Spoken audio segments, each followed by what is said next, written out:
Call recording is now on, so for quality assurance reasons, and also so you can catch up if anyone's missed it, or you can go over the presentation again.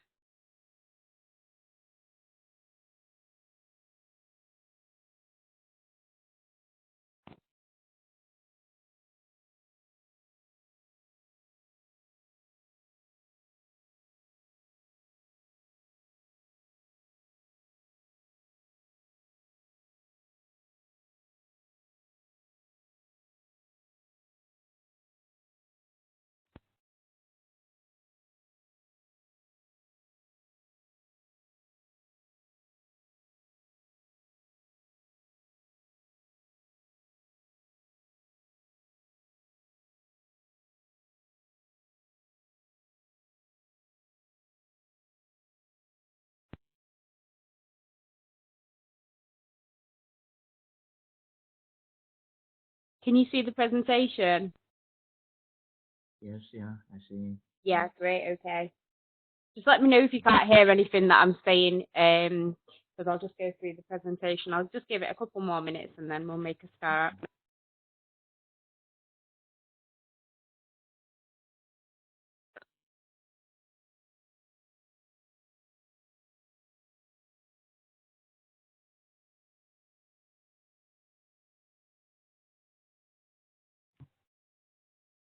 Right, so today we're going to go through 3.23, and the aim is to understand the principles of managing and leading teams in organisations. So I'm just going to go through the grading criteria. For a pass, 4.1 states, describe the stages of team development, and that's for a pass. If you was aiming for a merit, it says explain why it may be appropriate to use different leadership and motivational styles in different situations. And then for a distinction, it says evaluate how motivational theories are used in business to motivate employers. Evaluate the impact of different leadership styles on employees. So, to address the first learning outcome, we go to Tuckman 1965. Tuckman suggests there are 4 stages of development within a group that each group will go through. First of all, he suggests that they go through forming. The group will start to come together, have anxiety and uncertainties, cautious with their behaviour, desire to be accepted by all members of the group, conflict, controversy, and personal opinions are avoided at this time. Then he thinks if that's been successful, then the next stage will become storming. Relationships between team members will be made or broken and may not recover. If they don't recover, they'll stay in that stage. Start suggesting task ideas. Look for a leader within the group. There'll be power struggles. Clarity of purpose increase, but plenty of uncertainties persist. And then Tuckman suggests that they'll go through this stage, which is the norming stage. Agreement from the team, responding well to the leader. Roles and responsibilities are clear and accepted. Major decisions are made by group agreement. And then the last stage is the performing stage. So he suggests that the team have a shared vision. The leader can step back as the team can stand on their own 2 feet, focused on achieving their goals. The team requires delegated tasks and projects from the leader, although the team is capable of supporting each other. So to address that first learning outcome, you just talk about Tuckman's theory that would obviously address that first learning outcome, and it's up to you if you go for a pass, merit or distinction, dependent which one you decide to challenge within your work. And then the next learning outcome, do you have any questions actually on that first learning outcome? That's all right. Sorry? That's all right. No question. No questions, okay. And then it's 4.2, which states carry out an analysis to determine own and others' roles within a team. So if you go on Moodle, there is Honey and Mumford's learning styles questionnaire. So you need to fill that in, and you fill it in, and it's just basically ticks. So you tick the tick sheet, and then you tally them all up, and it'll tell you what you are. It's an analyst, what you are, what kind of personality traits you show within a team.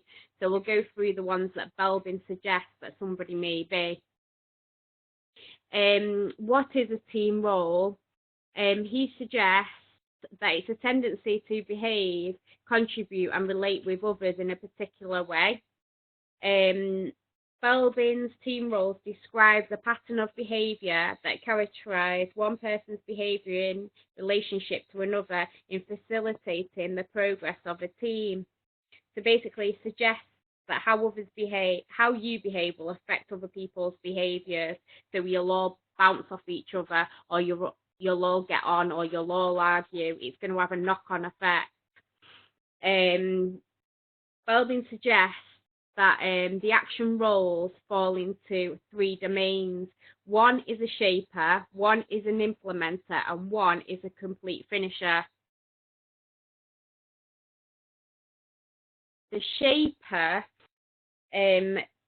challenging dynamics, thrives on pressure, the drive and courage to overcome obstacles. However, prone to being angry, deliberate, on purpose, offends people's feelings. So for that one, there's like pros and cons. I think I put pros and cons in each of them. The next one is the implementer, disciplined, reliable, and efficient, turns ideas into practical actions, however, can be inflexible, slow to respond to new possibilities. So basically saying that they can be stuck in their ways. And then the next one is the completer finisher, painstaking, anxious, search out errors, but delivers on time, can worry, reluctant to delegate. So basically, doesn't really like to work as part of the team, would rather all the responsibility lie with them. In addition to this, Belbin states that people have oriented roles such as a coordinator, a team worker, or a resource investigator. These are all on what I said before, they're going to be all online, and it'll tell you what you come out as, what traits that's saying. But it's all, you can argue the fact that if you did this test on different days, influences might change. It might be the fact that you're having a bad day. It might be the fact you've had a lack of sleep. So if you did it on a Monday, it might come out as a certain idea saying that you are a team worker or you're a complete finisher, and then it might say on another day that your roles have changed. So it gives you an indication, but like I say, it can be changeable. So the coordinator is mature, confident, a good chairperson, has goals, promotes decision making, delegates well. However, can be seen as manipulative, offloads personal work. The team worker can be diplomatic, listens, builds, averts friction, but can be indecisive in crunch situations. And then you've got the resource investigator, cooperative, mild, diplomatic, listens, builds, averts friction, indecisive when in certain situations again. And then it goes on to several roles, which Belbin again suggests that these roles can be a plant, a monitor evaluator, or a specialist. And then it just goes through what each of one of these are. So creative, imaginative, solves difficult problems, preoccupied to communicate effectively. So as you can see, as I'm going through these, I am doing a for and against. That is more or less taking your mark up more, because if you're doing a for and against, you're arguing, you're not just basically explaining what it is, you're showing the good side and the bad side, the pros, the cons, the strengths, the weaknesses. So that's what you need to do throughout all of them. Just say, like, show that you've understood, but show an analysis where you've sort of understood it a bit more in depth. That's what gets you the higher marks. And then if you go on to 4.3, it states assess 3 motivation theories.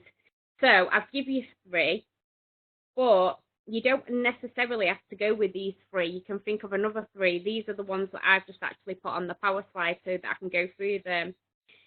So we've got Maslow's hierarchy of needs, but I've linked a YouTube clip on there also, so if you want to look through that to try and gain an understanding of what he suggests that are motivation for managers, for staff within business. So Maslow's hierarchy of needs, the level of the hierarchy includes the physical needs, so food, water, shelter. So is the environment meeting the physiological needs? And then you've got safety needs, a safe working environment. So that would be no bullying within work, anti-discrimination, health and safety, things that probably link into your policies and procedures.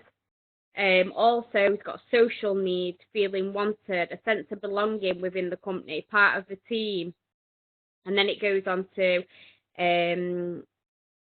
esteem needs, so self-respected, a level of status within the company. And then it goes on to the highest part of the hierarchy, which is self-actualization. So the intellectual needs, are they being fulfilled? Fulfilling your potential, achieving targets. So that's Maslow's hierarchy of needs. And then it goes on to Hertzberg. Again, I've put a YouTube clip up, so hopefully you could look at that and try and gain an understanding how you interpret it. So he suggests that it depends on how interesting the work is. That's going to be motivation for people. How much opportunity it gives for extra responsibility. He suggests that people want the extra responsibility within a business. Recognition and promotion. Responsible level of pay, safe working conditions, which is similar to what Maslow states too. And then it goes on to McGregor. So McGregor suggests that there's theory X and theory Y. Theory X workers, let me just move this slide up. Are you still hearing me okay? Hello?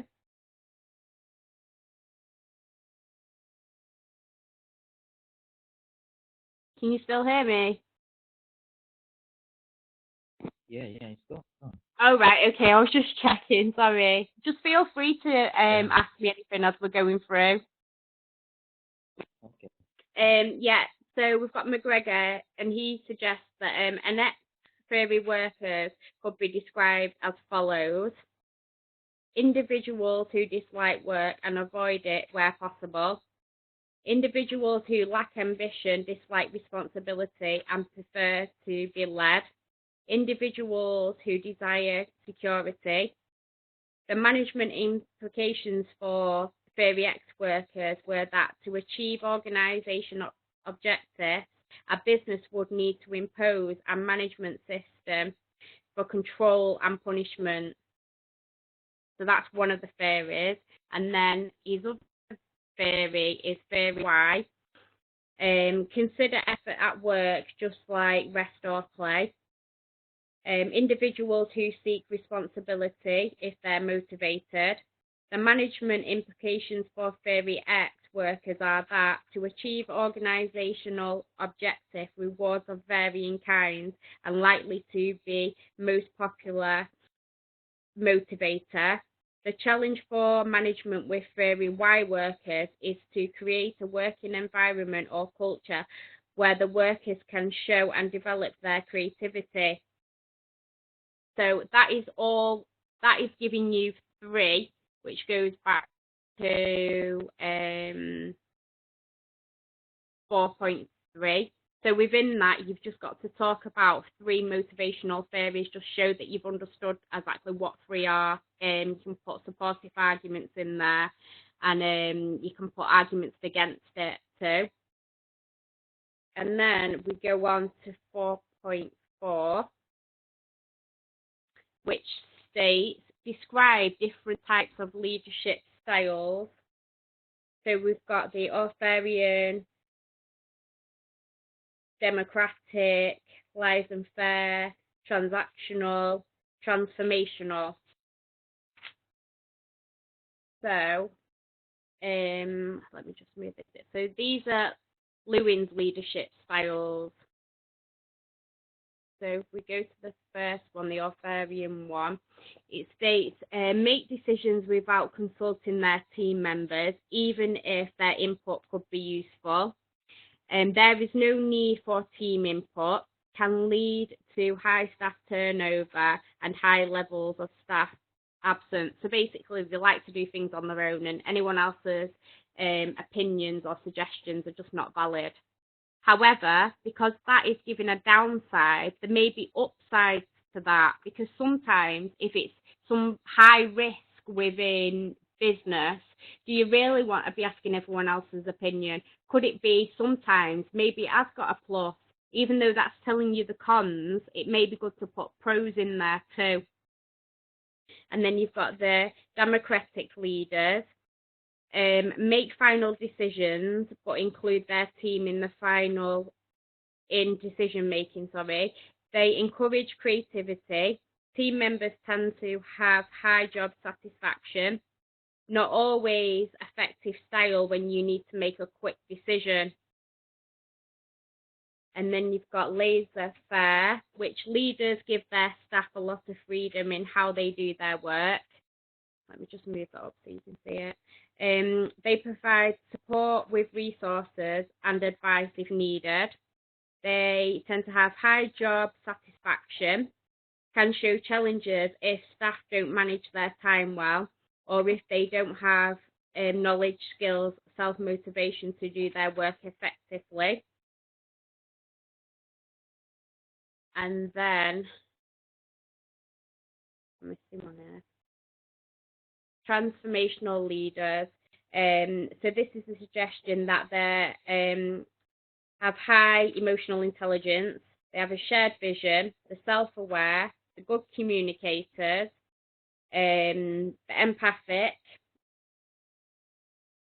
So then again, that one sounds like it's showing all the good side. So obviously that's the pros. So within there, you can state, however, you know, maybe there is weaknesses within this theory and explain why there could be weaknesses. How could that theory be good? So you could give an example how it could be good and how it could potentially be bad. And then the last one is the transactional leaders. So employees are motivated by reward and punishment. They obey orders to their superior. Not self-motivated. They have to be closely monitored and controlled to get the work done from them. So that is actually all them learning outcomes. And that, with that information on there, that would actually address all the learning outcomes. Like I said before, what level you get it to, you just look at the grading criteria on here that states pass, merit and distinction, and determine what bits you're going to include within your assignment to get your mark. And don't forget to go on Honey and Mumford to do the learning styles questionnaire, because that's for, I think it's 4.2. to address that learning outcome. Keep it in line with the Harvard referencing system. And if you have any questions, you can email me at caroline@ukversity.co.uk. Do you have any questions while I'm on now? Anything that you want me to run through or go over? That's fine. The only Sorry? thing is, that's fine. Everything's clear. But how to get the material based on this topic? Say that again, sorry. How to find the material right. based on this topic? All right, okay, that's great. Yeah, so no questions or anything, and yeah, thank you for attending today's session. Bye. No, it's gone.